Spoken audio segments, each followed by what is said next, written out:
Today we're taking a look at an affordable Bi-colour COB LED light. It's the Viltrox Weeylite Ninja 400. So is it any good? How does it compare against competition? And would I recommend it to you? Let's get into this.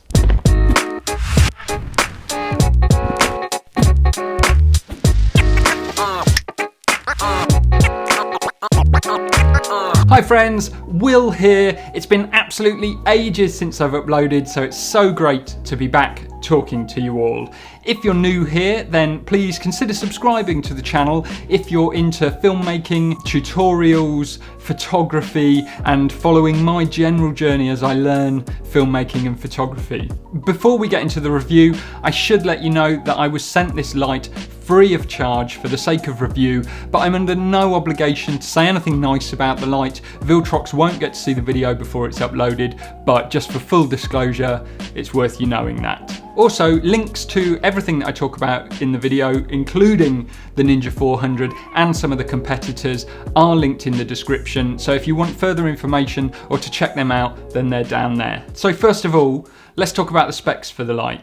For a budget COB LED coming in at around $370 at the time of telling you this, the Ninja 400 packs quite an impressive spec sheet. It's a 150 watt light and it's a bi-colour temperature light ranging from 2500 all the way up to 8500 kelvins, which is a pretty big range as far as they go. The light also has very acceptable levels of CRI and TLCI ratings at 95 and 98, and offers stepless dimming from 0% all the way up to 100% brightness. For power options, the light can be powered by DC power with the included adapter, but it also has a V-mount, so it can be powered by V-mount batteries, which are sold separately, making this a really portable light option. It's worth noting that if you're using a V-mount battery, you're only likely to get 80% of the full brightness of the light, but that's still really quite impressive. The light can be controlled by a standalone control unit that comes with the light, both for power, brightness, and for temperature. It also comes with a nice little remote, which you can control multiple lights as well using the grouping feature. And the light has got a companion app called the Weeylite app, which allows you to control the light from your mobile phone as well. Another impressive feature of the light, which not a lot of the competitors have included, and honestly, it's maybe not a feature that I'm going to use particularly, is the DMX control. It's got DMX inputs, which means it can be put into a DMX lighting controller and used with a broad range of different lights in that way as well. The light also comes with a nice quality padded carry case, which is great for storage and transportation. Looking at the build quality of the light, I'd say that this is a pretty well made unit. And I've got no problems with putting this through its paces on a set and using it regularly in that way. I will say that I don't think the build quality perhaps compares to the higher value lights, something like the Aperture 120D Mark II, for example. I don't think maybe the build quality is up there with that. I don't own an Aperture light, so I can't do that direct comparison myself, but based on what other reviewers have said, I think it's fair to say it's not quite the build quality of the Aperture lights, which I think is to be expected really given the cost comparison between the two.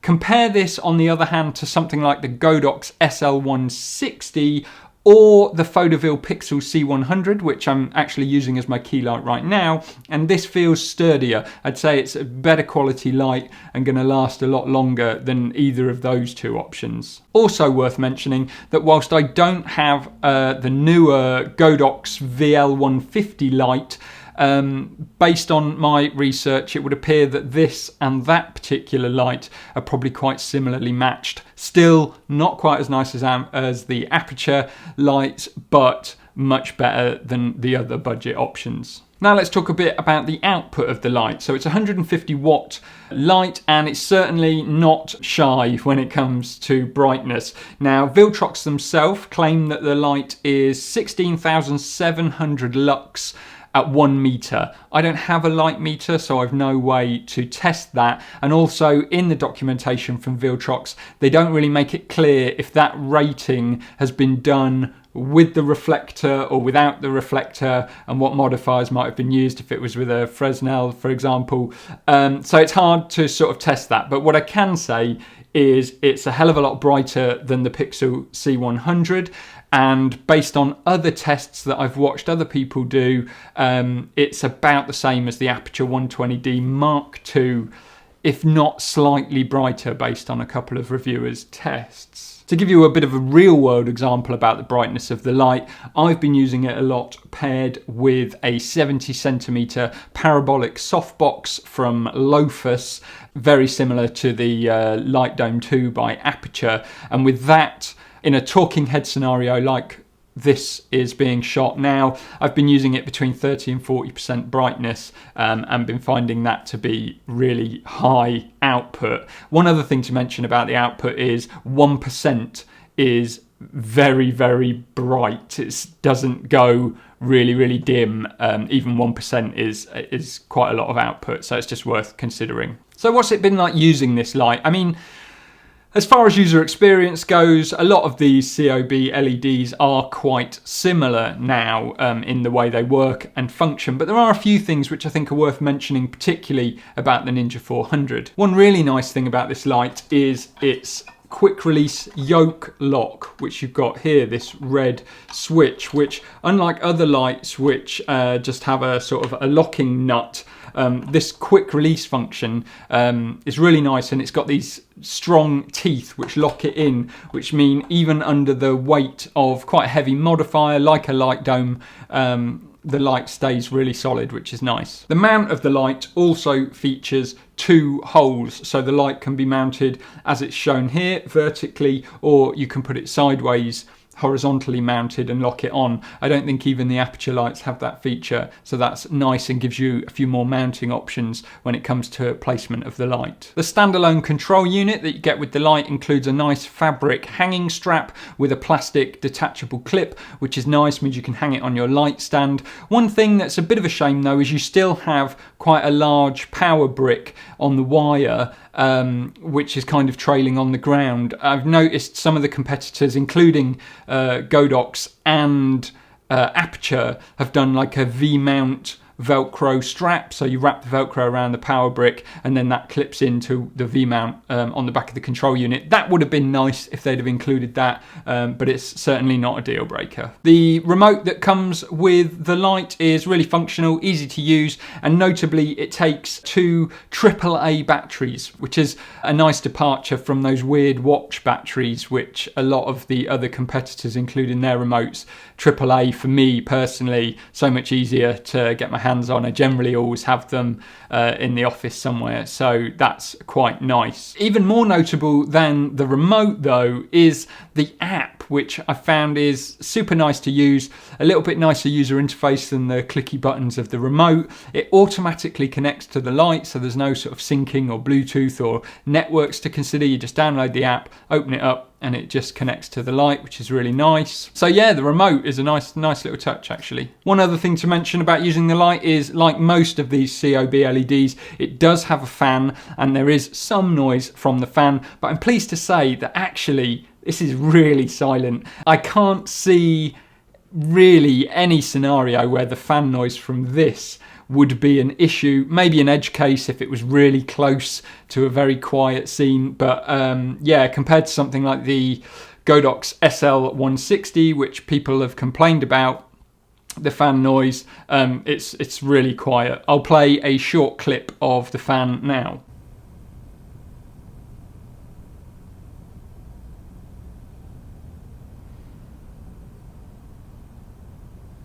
So let's talk a bit about the quality of the light that the Ninja 400 offers. And this for me is where things get a little bit trickier. If you're happy to use the extreme options of the Bicolor spectrum, so 2500 really warm or 8500, then I think the accuracy of the color reproduction in the extremes is very acceptable. And again, I don't have a meter to test it myself, but based on a few other reviews, it seems like they're pretty accurate from that point of view. However, because of the way the light delivers the Bicolor variants, which is to have some very warm LEDs and some very cold LEDs, and then to mix them to varying degrees to deliver different temperatures, it seems that as soon as you start to want something like a midpoint, say like a 5600 Kelvin daylight, at this point I don't think the accuracy is quite as good, which is fine if you're taking a custom white balance. But if you're mixing this with other lights which you're using, then that could create some challenges. And also, if you're using the extreme colour temperatures, then the dimming of the light is incredibly smooth. Once you get into the Bicolor options, say again 5600 Kelvin, where you're using some of each colour of LED, then it seems that the dimming of the LEDs gets a little inconsistent, and 1% on the controller can seem like quite a step. Now again, I don't think this is real. In the real world, it's not often that I'm dimming a light while filming. I'm more setting it and getting it set, but I think it's just worth noting. As a little side note to the light, as I mentioned earlier, I've been using this with a Lofus 70cm parabolic softbox, which I've just been super impressed with. I was sent it a while ago and I never got around to doing a proper review video of it, but yeah, really great product, great alternative to the Aperture light dome, and at less than half the price of the light dome, it's really nice. It's almost identical in the way that you construct it, with the umbrella style that clips open. It comes with a sort of middle baffle to prevent any hot spots. It's got the main diffuser, and then it comes with a light grid and a carry case. So yeah, I don't think perhaps the build quality of that again is quite as robust as the Aperture option, but for less than half the price it delivers fantastic results. So yeah, so that's everything about the light really, and as I say, I've been using it for a little while now, putting it through its paces, testing it out, and there's no doubt that it's a great little light. When it comes to can I recommend it, that's a little bit trickier. It's not that there's anything wrong with the light. The light itself is great. What the struggle is for me is placing it within the competition. In that regard, this is what I've come up with. If budget is totally fixed for you and a major constraint, and the Weeylite Ninja 400 is appealing to you because of price, and you absolutely need a Bicolor COB LED light, then for me it's very easy to recommend this light to you. It is, to my knowledge, the only Bicolor COB LED light anywhere near this price. As another example, the Aperture 300X is nearly $1,200 compared to under $400 for this light, and to my knowledge that is the only other Bicolor COB LED light, albeit for that price tag you are going to get much better colour accuracy. So therefore, if budget is not such a constraint for you and colour accuracy is paramount, then maybe this is not the light for you and you'd be better spending the extra money and going for the 300X. If, however, the Bicolor feature of this light is not necessarily the main thing that you're looking for in a COB LED light, and you would be happy with something like, say, a fixed 5600 Kelvin daylight light, then it becomes a little bit trickier to recommend the Ninja 400. If you have a tight budget in that range, then I would be suggesting to you that the Godox VL150 might be a better option for you. From a build quality perspective, it's going to deliver very similar to what the Ninja 400 does. From a feature set, it's nearly identical to the Ninja 400, except it doesn't have the DMX functionality, if that's important to you. But from a quality of light and a colour accuracy point of view, you're going to get a more accurate 5600 Kelvin output from the Godox offering than you are from the Ninja 400. So to sum up, I think the light's really great. I'll be certainly keeping it for those times when I want to use the bicolor option. But yeah, it's quite a niche use case, I think. And the competition is really hot at the moment. I mean, only a couple of years ago, there was really nothing. There was Aperture with the 120D for that style of COB LED. They've blazed a trail. You know, it's worth noting that I don't think any of these options would exist if it wasn't for the R&D that Aperture put into it. And there's no doubt that Aperture is still leading the way with those options. It's nice to see that there are some affordable options on the market now, including the Weeylite Ninja 400, the Photo Vilpixel C100 and the Godox VL150. I think are all good options and all a fraction of the price. And yeah, if the bicolor side of things is really important to you, then this is a fantastic budget bicolor COB LED. If you don't need the bicolor, then have a look at the other options. You might say, if color accuracy is not too important to you, then you might say that this would be good, a good option. So there you have it. That's enough for this video. Thank you very much for watching. I hope you enjoyed the video. If you did, give it a thumbs up. It really helps the channel. Other than that, that's everything for today. Thanks for watching, and I'll see you next time.